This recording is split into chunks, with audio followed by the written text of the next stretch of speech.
बहुत ही दूर एक जंगल में एक बहुत बेवकूफ और सुस्ती का मारा राजा रहता था। दुनिया में शायद ही कोई जानता था कि उसकी सल्तनत कहाँ वाक़ है। वो सारा दिन अपने तख्त पर लेटा रहता और उसके मुलाजिम मोर के परों से बने पंखों से उसे हवा करते रहते। एक दिन उसने फैसला किया कि उसे भी शादी कर लेनी चाहिए। उसने अपने वजीरों और मशीरों को दुनिया के हर कोने में भेजा। उसके वजीर और मशीर भी उसी की तरह के अक्लमंद थे।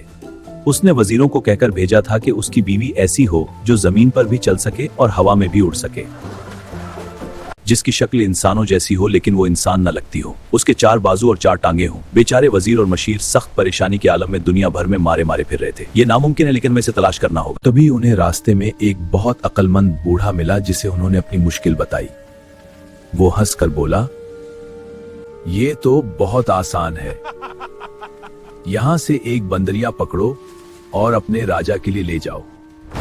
मशीरों वजीरों ने उसका कहा माना और ऐसा ही किया। राजा ने बंदरिया को देखा तो गुस्से से कहने लगा, तुम पागल हो, ये तो बंदरिया है। राजा का राज सलामत रहे। हुजूर ने जो शर्तें बताई थी उस पर यही पूरी उतरती है।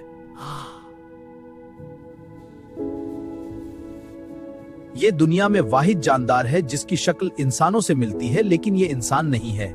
ये दरख्तों पर एक दरख्त से दूसरे दरख्त तक उड़कर जा सकती है और जमीन पर भी आसानी से चल सकती है। ये टांगों से बाजुओं का काम लेती है और बाजुओं से टांगों का, इसलिए इसकी 4 टांगे भी हैं और 4 बाजू भी। वाकई राजा की सारी शर्तों पर एक बंदरिया ही उतरती थी, लिहाजा राजा लाजवाब होकर बेवकूफों की तरह उन्हें देखने लगा। फिर बंदरिया से तो उसने शादी किया करनी थी। वो सारी उम्र कनवारा ही रहा लेकिन लोग बंदरिया को नहीं भूले और राजा की गैर मौजूदगी में उसे बंदरिया का शोहर ही कहते रहे।